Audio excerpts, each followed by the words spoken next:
Você precisa, em nome de Jesus, cortar e arrancar as mangueiras humanas e dizer: se custa a minha paz, custa muito caro, eu não vou pagar esse preço.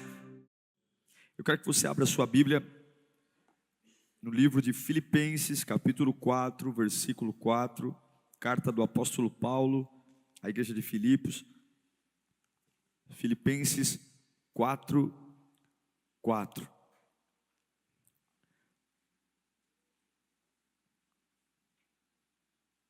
Quanto custa ter paz? Custa muito ou custa pouco? Eu acho que tudo que custa a nossa paz é muito caro. Você concorda ou não? Se custa a paz, é caro. E que nós possamos nunca permitir que nada roube a nossa paz. Eu acredito que uma das coisas mais preciosas é viver bem consigo mesmo. Quando você consegue viver bem com você, coração tranquilo, não permita que nada e ninguém tire a sua paz. Paulo vai dizer para nós em Filipenses 4, 4: alegrem-se sempre no Senhor. Novamente direi, alegrem-se. Seja a amabilidade de vocês conhecida por todos, perto está o Senhor. Não andem ansiosos por coisa alguma, mas em tudo, pela oração e súplicas, e com a ação de graças, apresentem seus pedidos a Deus. O sempre conecta duas sentenças. Se fizer o que estava lá atrás, e assim, a paz de Deus, que excede todo o entendimento, guardará o coração, só o coração? Coração, as emoções, e a mente, o pensamento de vocês. Onde você vai ser guardado? Em Cristo Jesus. Vamos orar? Pai, nós não estamos aqui por diversão. Não é porque a gente gosta, é uma necessidade, Pai. Te ouvir é necessidade. Te ouvir é ter a certeza de que eu não vou tropeçar, porque o Senhor já esteve no meu futuro. O Senhor já sabe o que está para vir. E eu preciso ter contato com a Tua voz agora. Fale conosco nesta manhã, em nome de Jesus. Todos nós queremos a paz. A paz é algo desejado por todos. Mas será que todo mundo está preparado para viver uma vida em paz? Ou uma vida de paz? Você já parou para se perguntar o que é a paz para as pessoas? Alguns dizem assim: puxa, pastor, não vejo a hora de chegar uma estação na minha vida que eu tenha paz. Em outras palavras, o que essa pessoa está dizendo? Eu não vejo a hora da minha vida ficar um pouco mais calma. Ou eu não vejo a hora, sei lá, de estabilizar algumas coisas. Porque para as pessoas a paz é uma calmaria. A paz é um momento, é uma fase onde eu vou lutar menos, vou ser menos agredido, vou ter que decidir menos, menos problemas para resolver. A paz é um estágio ou um momento de total tranquilidade ou descanso. É isso que a maioria das pessoas pensa. A paz é aquela sensação de um ambiente, ufa, finalmente estou tranquilo. Mas isso é uma utopia, porque a gente não tem nenhuma garantia de que você vai ter gigantes atrás de gigantes. Vai suar a camisa para resolver um baita BO e daqui a pouco chega outro maior. E quantas vezes a gente não tem paz porque está preocupado? Aí ora, Senhor, tira essa preocupação do meu coração, tira essa preocupação, e de repente aquela preocupação vai embora, e você fala, uau, aí na outra semana chega outra preocupação, e aí não tem equilíbrio. Ou então é o inimigo levando você a perder sua tranquilidade interior, por conta de confusão, frustrações. E aí você fala: meu Deus, eu não consigo ter um ambiente tranquilo, porque eu não consigo parar, as pessoas não me dão um sossego, a vida não me dá sossego, o telefone não para, o WhatsApp não para, o chefe não deixa, todo dia é uma surpresa nova, em casa, na família, na igreja, e tudo isso vai enfraquecendo a gente. E o que a gente faz? A primeira coisa que a gente faz quando a gente perde a paz, a gente não sai do emprego, a gente não sai do casamento. A primeira coisa que a gente permite ser abalado quando a gente perde a paz é a relação com Deus. A primeira coisa que a gente permite ser tocada pela ausência de paz é começar a questionar: será que vale realmente a pena estar na igreja? Será que vale realmente a pena servir a Deus? O primeiro lugar que a gente deixa ser tocado quando não tem paz é a relação com Deus. A gente vai empurrando o casamento com a barriga, a gente vai empurrando o trabalho com a barriga, a gente vai empurrando as dívidas com a barriga, mas a igreja não. Deus eu já começo a colocar a porta fora. O primeiro lugar que normalmente uma pessoa que perde a paz desiste é a presença de Deus. É o primeiro lugar que ela bota para o quintal afora. E aí Paulo vai bater um papo na igreja, com a igreja de Filipe. Ele está escrevendo essa carta, já preguei sobre isso outras vezes, é considerada a carta mais feliz da Bíblia, é o livro mais feliz da Bíblia. E Paulo escreve essa carta preso, já sentenciado à morte, e morte por decapitação. Quem não sabe o que é decapitação? Cortar a cabeça dele fora. Ele já estava preso no final dos seus dias e já estava sentenciado. E aí lá em Filipenses 4:7, ele vai trazer uma boa nova. Ele vai dizer, parece ser meio loucura, ele vai dizer: e a paz de Deus, que excede todo o entendimento, guardará o coração e a mente de vocês. Preste atenção, ele está falando de uma paz que tem duas características. A primeira, ele usa o termo excede. A palavra excede significa extrapola, ultrapassa, chega num nível diferente, vai além do normal, é um nível superior, é maior, é mais alta.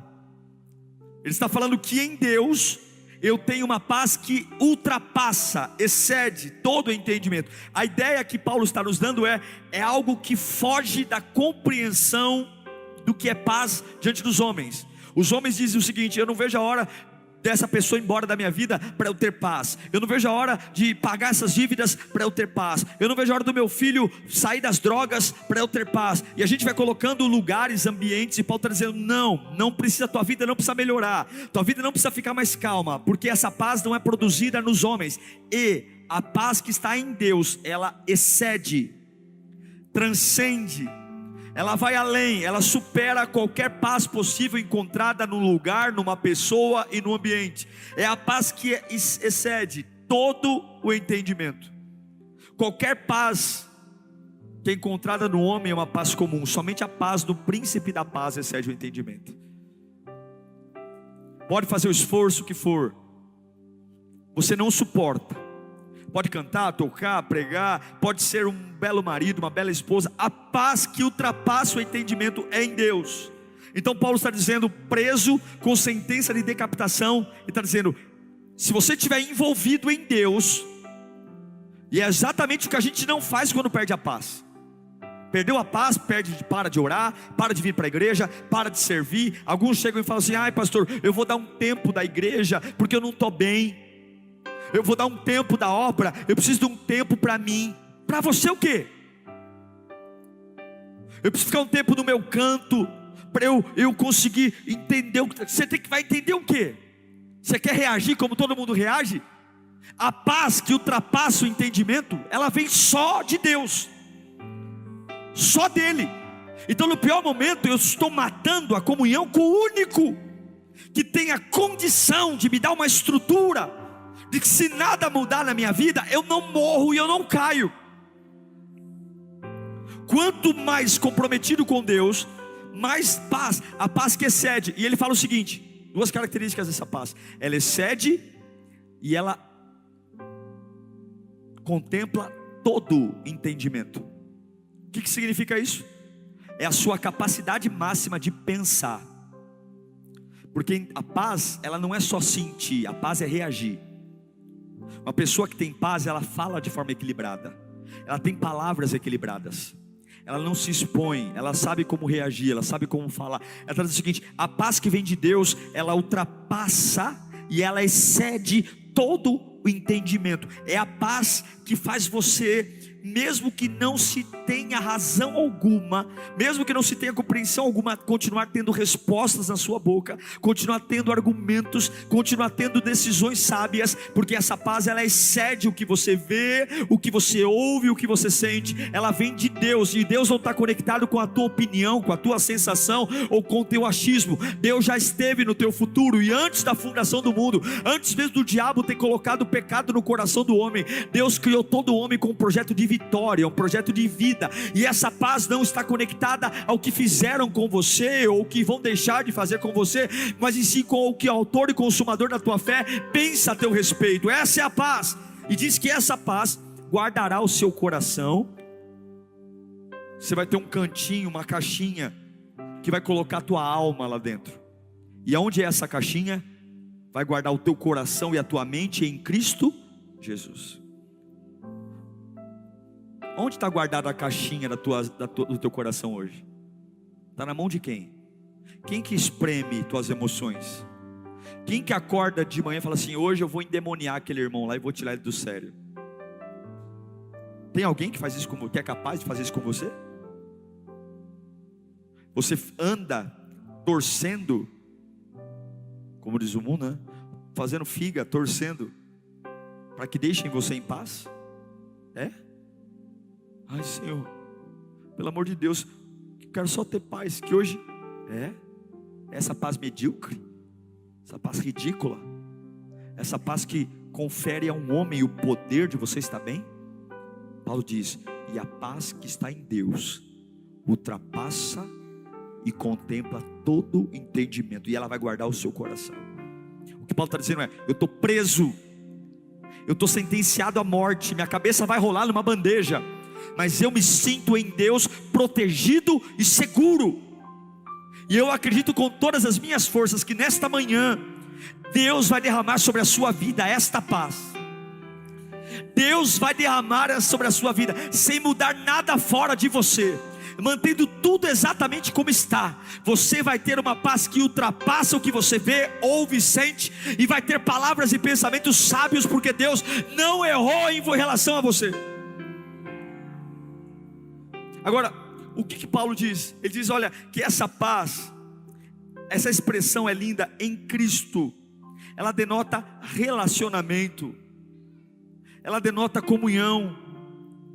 Não é uma paz construída com uma vida solta, sem responsabilidades cristãs. Olha, eu já contei isso várias vezes sobre minha vida, mas eu tomei uma pancada do meu primeiro chefe, porque eu fiz um pagamento errado, e quando ele me perguntou o que eu fiz, eu falei: eu achava que era assim. E ele falou: eu não acho que te pago, eu te pago. Eu não acho que te contratei, eu te contratei. Você não é pago para achar, você é pago para fazer o que tem que fazer, corretamente. E se você acha, não faça. Eu tinha 19 anos, eu fiquei torto na cadeira assim, mas eu nunca mais esqueci. O reino de Deus não é o reino do acho. Eu acho que eu tenho que fazer assim, eu acho que eu tenho que amar assim. A minha opinião e a tua opinião não vale nada. A sua ideia, a minha ideia não vale nada. É por isso que Ele deixou a Bíblia escrita, para que você e eu nos rendamos a ela.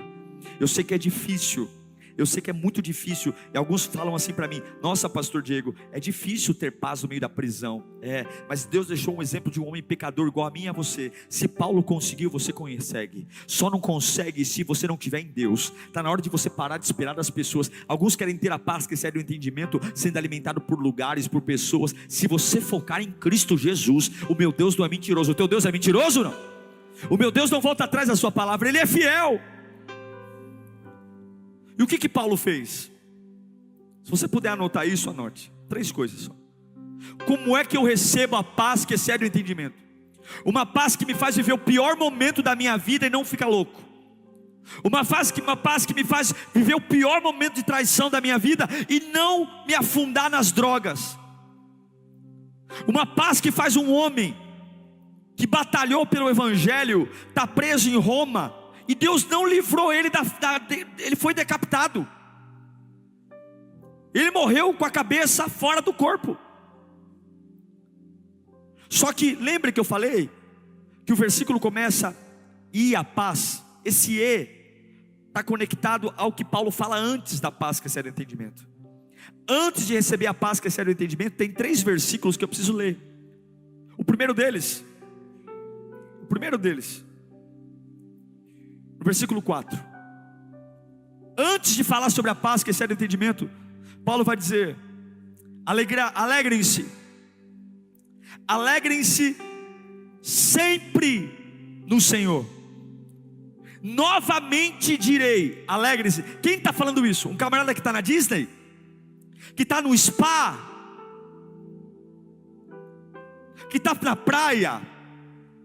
Que está com a conta bancária lotada? É um camarada que está preso em Roma e que já está sentenciado à morte, e está escrevendo uma carta para quem está fora da prisão, dizendo: alegrem-se. Em outras versões diz: regozijai-vos. Que tempo verbal está aqui? Passado, presente ou futuro? Presente. Alegrem-se agora. Problema seu do lugar que você está, porque alegria não é sensação, alegria é decisão. O que o mesmo apóstolo Paulo fala sobre alegria? Ele fala: eu aprendi a estar contente em toda e qualquer situação. Alegria não é uma sensação, alegria é quando você aprende que o teu Deus é o mesmo, independentemente do lugar que você está, e Ele é digno de você louvá-lo. Alegria é: louvem sempre, louvem, alegrem-se, regozijai-vos. Está na prisão, se você nunca vai ter a paz que excede o entendimento, se você não erguer o muro da alegria. Um homem que está preso, condenado à morte, poderia ter enviado uma carta, poderia ter escrito a carta aos Filipenses, rodeado de amargura, lamento, indignação. Que Deus é esse que depois de pregar o Evangelho, depois de ser um evangelista, depois dos náufragos, me permite passar os últimos dias da minha vida sendo preso e ainda ter a cabeça a prêmio? Mas Paulo entende que a alegria não é uma sensação, mas a alegria é uma decisão. Se você quer viver o sobrenatural, você tem que ter maturidade suficiente para calar a boca das tuas emoções e dizer para você mesmo: eu vou me alegrar no lugar onde eu estou. Você fala: pastor, isso aí é difícil. E se fosse fácil, Deus não te pediria. Se fosse fácil, Ele não te pediria. Mas a Bíblia não é um livro de conto de fadas. Nós estamos numa guerra, irmão. Ou você cumpre a palavra, ou o diabo te atropela. Ou eu vivo o que Deus me pede. E Ele não está dizendo: por favor, alegre-se. Se Paulo preso disse: alegre-se sempre no Senhor, é que por mais difícil que seja, é possível. O diabo vai dizer para você: é impossível. Você é impossível. É impossível porque o que te abastece é o homem, o que te abastece são as pessoas, o que me abastece é o dinheiro. Mas o dia que eu estiver conectado com a videira, eu digo para você que é totalmente impossível, nos piores momentos da minha vida, olhando para Deus, alegrar-me nele. Outra vez vos digo: alegrem-se no Senhor. Não é alegre-se na dor, isso é tortura. Não é alegre-se no abandono, isso é tortura. Mas é alegre-se no Senhor. É por isso que os 3 meninos vão para a fornalha e não enlouquecem, porque eles alegram-se na capacidade de até morrer queimado pelo Evangelho. É por isso que Daniel vai na cova de leões e ele se alegra, porque a alegria não é essa coisa Nutella que é pregada hoje em dia, uma sensação que a gente fica sentindo autopiedade. A alegria é dizer: eu estou no melhor momento, pior momento da minha vida, mas se Paulo conseguiu, eu também consigo. Deus não tem filhos prediletos, Deus não tem filhos escolhidos, Ele ama todos. João 3,16, porque Deus amou o mundo. Deus não amou a Lírio, Deus não amou o Brasil, Deus não amou Israel, Deus amou o mundo de tal maneira que deu o seu Filho unigênito, para que todo, negro, branco, rico, pobre, todo aquele que nele crê, não pereça, mas tenha a vida eterna. Se você olhar para Deus, você vai se alegrar em momentos que ninguém se alegra, porque é no Senhor que vem a sua alegria.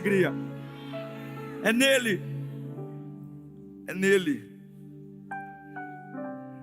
Por que eu tenho que me alegrar no Senhor? Porque as circunstâncias mudam. Do mesmo jeito que veio uma pancada, veio uma vitória. Do mesmo jeito que uma porta surpreendentemente se abre, outra porta surpreendentemente se fecha. E é por isso que eu tenho que me alegrar no Senhor, porque Ele é constante, Ele é o mesmo. Diga: eu preciso erguer um muro de alegria. Se você quer receber a paz Primeira coisa, você tem que erguer um muro de alegria. Segunda coisa que Paulo diz, versículo 6, ele vai dizer: não andem ansiosos por coisa alguma. Você tem que erguer um muro. O primeiro muro para receber a paz que excede o entendimento é o muro da alegria. O segundo é o muro da paciência. Paulo está dizendo: não andem ansiosos, não fiquem inquietos, não fiquem preocupados. O que é preocupação? É quando eu estou gastando minha energia com coisas que nem aconteceram. Eu estou gastando o meu tempo com coisas que nem aconteceram. Eu estou antecipando os demônios que ainda vão chegar, as crises que eu ainda vou ter, e eu estou perdendo a única coisa que eu tenho, que é o agora. E a preocupação, a ansiedade rouba a tua força, rouba a paz da tua alma, destrói tua vida física e espiritual. Aí você fala: pastor, o senhor acha que eu tenho ansiedade porque quero? Não. Desde quando o pecado de Adão entrou no homem, todos nós temos um deusinho morando dentro de nós. É um deusinho que a todo tempo quer adivinhar o futuro. Todos nós, eu tenho e você tem, um deusinho desgraçado que mora aqui dentro, que quer adivinhar o futuro, que quer controlar o futuro, que quer que eu me estruture. E eu só consigo matar esse deusinho desgraçado da ansiedade quando eu olho para o Deus verdadeiro no meio das minhas preocupações. Tem gente morrendo inutilmente, tem gente indo para a cova inutilmente, por coisas que talvez nem vão acontecer.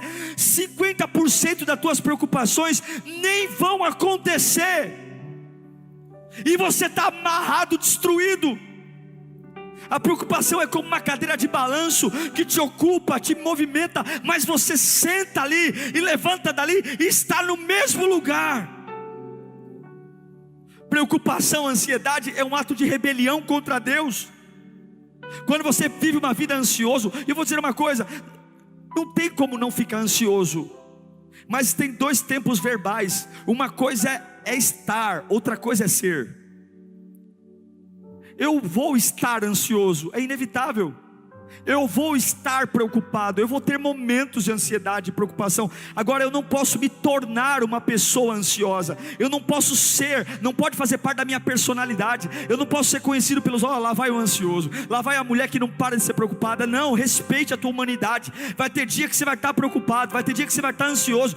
Isso é normal. Não se culpe por estar, se culpe por algo que era só para ser um estado, passar a viver e ser quem você é, e passar a caminhar com isso. Então você precisa, em nome de Jesus, cortar e arrancar as mangueiras humanas e dizer: se custa a minha paz, custa muito caro, eu não vou pagar esse preço. Construa o muro da paciência. Olha o que Jesus diz em Mateus capítulo 6, 25. Portanto eu lhes digo, não, abra os ouvidos, não se preocupem com a sua própria vida. Sua vida não é problema seu. Quem está dizendo isso? O homem da mão furada, aquele que largou tudo lá no céu por tua causa e por minha causa, aquele que se despiu da sua glória, e mesmo sem nunca ter pecado, se fez maldito por mim e por você. Aquele que ficou o sábado do silêncio, enquanto todo mundo achou que tinha acabado, ele foi até o inferno resgatar a chave da vida e da morte. E ele está olhando para você dizendo: meu filho, não se preocupe com a sua vida, quanto ao que comer, quanto ao que beber, isso é Bíblia. Nem com o seu próprio corpo, quanto ao que vestir. Não é a vida mais importante que a comida, e o corpo mais importante que a roupa? Olha para as aves do céu, ele manda você olhar os passarinhos. Está preocupado, está ansioso? Vai olhar o passarinho. Eles não semeiam, eles não colhem, eles não armazenam comida, contudo o Pai Celestial alimenta os passarinhos. E vocês não têm muito mais valor do que eles? Quem dentre vocês, por mais que se preocupe, por mais que deixe de dormir, que taca remédio, taca calmante, faz terapia, quem de vocês, que por mais que lute para ter uma paz, pode acrescentar 1 hora que seja a sua vida. Por que vocês se preocupam com roupas? Olha para os lírios do campo, eles nunca trabalharam, nunca costuraram, e contudo lhes digo que nem Salomão, em todo o seu esplendor, com toda a sua sabedoria, vestiu-se como um deles. Você já parou para observar um lírio no campo? A textura do copo do lírio, a beleza, a elegância, foi projetado por Deus. Ele está dizendo: se eu cuido do lírio, que amanhã vai ser lançado no fogo, você acha que eu não vou vestir você, homem de pequena fé? Você acha que eu não vou cobrir você do melhor? Portanto, não se preocupem dizendo que vamos comer, ou que vamos beber, ou que vamos vestir, pois são os ímpios, são aqueles que não me conhecem, que correm atrás dessas coisas. Mas o Pai Celestial, Ele sabe o que você precisa. Volte a dormir hoje, volte a se alimentar hoje, porque Deus sabe o que você precisa. Ele está dizendo: olha, busquem em primeiro lugar o reino de Deus e a sua justiça, e o que? E todas essas coisas, todas elas, sem luta, serão acrescentadas. Você tem que construir o muro da paciência, o muro do pão diário, a oração do Pai Nosso: o pão de cada dia dá-nos hoje. E o amanhã. É difícil lidar com a ansiedade quando eu estou rodeado de gente ansiosa. É difícil lidar com a ansiedade quando eu escuto músicas que não agregam. É difícil eu estar ansioso quando a carne e o pecado faz parte da minha vida. Mas quando eu levo Deus para a minha rotina, quando eu leio a Bíblia, quando eu adoro, irmão, a presença de Deus traz uma paz que excede o entendimento, e você nem vai conseguir compreender como é que você suporta, como é que você resiste. E você mesmo vai dizer para você: só Deus na minha vida mesmo, só Deus para minha vida mesmo. É o seu discurso: só Deus, só Deus. Construa um muro da alegria. Alegrai-vos do Senhor. Outra vez vos digo: alegrai-vos sempre. Construa um muro da paciência. Não andeis ansiosos por coisa alguma. E o terceiro e último: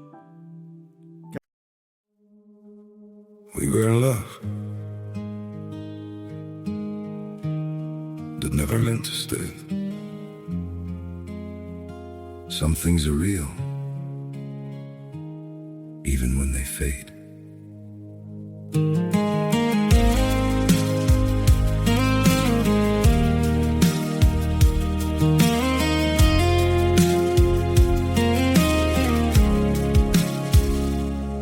I used to think if we kept holding on, we could bend the truth somehow. But love can't fight what's pulling us apart, and it's breaking us down now.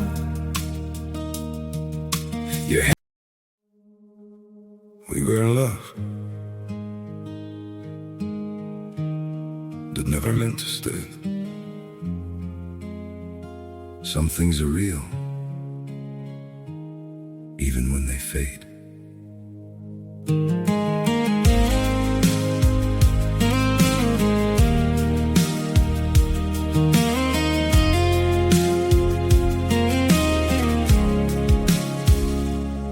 I used to think if we kept holding on, we could bend the truth somehow. But love can't fight what's pulling us apart, and it's breaking us down now.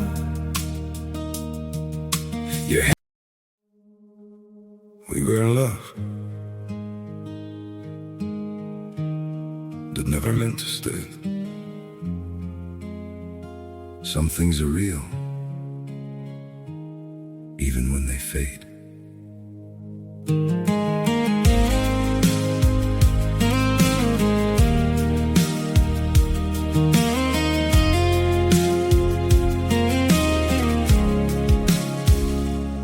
I used to think if we kept holding on, we could bend the truth somehow. But love can't fight what's pulling us apart. Para receber a paz que excede o entendimento, construa o muro da oração. Versículo 6, depois de falar sobre a ansiedade, Paulo vai dizer: antes, parte B do versículo, vamos ler todo. Não andem ansiosos por coisa alguma, mas em tudo, pela oração, súplicas e com ações de graça, apresentem seus pedidos a Deus. Não é que eu vou engolir a minha oração, não é que eu vou engolir a ansiedade, não. Paulo está dizendo o seguinte: levanta o muro da alegria, levanta o muro da paciência, mas o que você não conseguir lidar, dobra o joelho e vai orar. Quando ficar difícil lidar com isso, dobra o joelho e vai orar. Leva a tua súplica, leva a tua indignação, mas vai orar. Você quer receber uma paz que excede entendimento? Cala a boca diante dos homens e vai orar. Vai ter um relacionamento íntimo com o autor da paz, que gera uma paz que excede entendimento. É o fruto do Espírito. Vai receber algo diferente. Em vez de se preocupar com coisas que você não pode mudar, ao invés de gastar sua energia com coisas que estão além da tua capacidade, coloque-se diante de Deus e vai orar. Leve a Deus a sua súplica, leve a Deus. Se você substituir as tuas preocupações pela oração, se você substituir as conversas fúteis pela oração, se você substituir os lamentos pela oração, você nunca vai se levantar o mesmo. Você nunca vai se levantar igual. Levanta o muro da alegria, alegrai-vos sempre no Senhor. Levanta o muro da paciência, não andeis ansiosos por coisa alguma. Levanta o muro da oração. E aí vem o versículo 7: e a paz que está em Cristo, que excede o entendimento, guardará o vosso coração em Cristo Jesus. Esse é um caminho. Tudo que vale a pena custa caro. Mas eu acho lindo, irmãos, que se Paulo conseguiu, nós também conseguimos. Por favor, não enlouqueça. Por favor, a salvação está na tua frente. Por favor, olhe para o lugar certo. Por favor, não deixe a obra de Cristo não fazer sentido para você. Por favor, joga essa histeria fora. Essa histeria que faz você gritar, mas não te leva para lugar algum. Junta os cacos que tem aí. Talvez você esteja numa prisão, prometido a decapitação, mas em Cristo você vai aprender que a tua paz não vem de um lugar, de uma pessoa, mas a tua paz vem de uma presença. É só uma presença que te dá paz. É só uma presença que te faz ver os lugares mais inóspitos e você dormir calmamente. O que a Bíblia fala sobre paz? Por que é tão importante buscar essa paz que excede o entendimento? Por quê? João 16:33. Jesus diz: eu lhes disse essas coisas. Para que na empresa? Para que na família? Para que na igreja? Não. Para que em mim vocês tenham paz. Por que você tem que ter paz em Deus? Porque a tua vida não vai ser tranquila. Neste mundo vocês terão aflições. E se eu preciso que o mundo seja bonzinho comigo, que as pessoas sejam boazinhas comigo, que se eu preciso que as pessoas ou os lugares facilitem a minha vida, eu nunca vou ter paz. E se eu nunca vou ter paz, eu nunca vou ter energia, eu nunca vou ter condição de buscar a Deus. Então eu lhes digo essas coisas para que em mim vocês tenham paz. No mundo tereis aflições, mas tende bom ânimo. Eu venci o mundo. O que ele está dizendo? Aquilo que você está enfrentando hoje, eu já venci. Essa doença que está te assustando hoje, eu já venci. Essa crise, eu já venci. Fica tranquilo, ele chega glamouroso, mas o capítulo final é Jesus vence. Você está entendendo? Eu sei que o capítulo mas no capítulo final é Jesus venceu isso. Essa porta fechou, mas Jesus venceu essa porta que fechou. Eu sei que você está assustado, mas Jesus venceu isso que te assusta. Fiquem tranquilos, porque a adversidade vem, mas eu já as venci. O final da história ele já venceu. Ele vai dizer para nós em em João 14:27. Deixo-lhes, veja que sempre ele usa a minha paz. Deixo-lhes a paz, a minha paz lhes dou. E não é como a do mundo dá, porque a paz do mundo é momento, tem hora para começar e tem hora para acabar. Quantas pessoas, quando vão dormir no domingo à noite, fazem de tudo para ocupar o domingo, mas quando vê a hora de dormir, sabe que vai acordar para ir trabalhar, perde a paz, porque está esperando que a empresa melhore para ter paz. E se você trabalhar a vida inteira ali, você vai morrer. Alguns estão esperando que o marido não beba hoje. Ai meu Deus, que ele não beba para eu ter um domingo em paz. Ai Jesus, ajuda meu filho, não falar bobagem hoje, para eu ter um domingo em paz. Quanto tempo que... Não. Deixo-lhe a minha paz vos dou. E não é como o mundo dá. Não perturbe o seu coração, não tenha medo. Em mim você tem paz. É diferente. Isaías 26:3. A revelação do profeta é linda, é quando diz: Tu, Senhor, só o Senhor, guardarás em perfeita paz aquele, qualquer um, aquele cujo propósito está firme.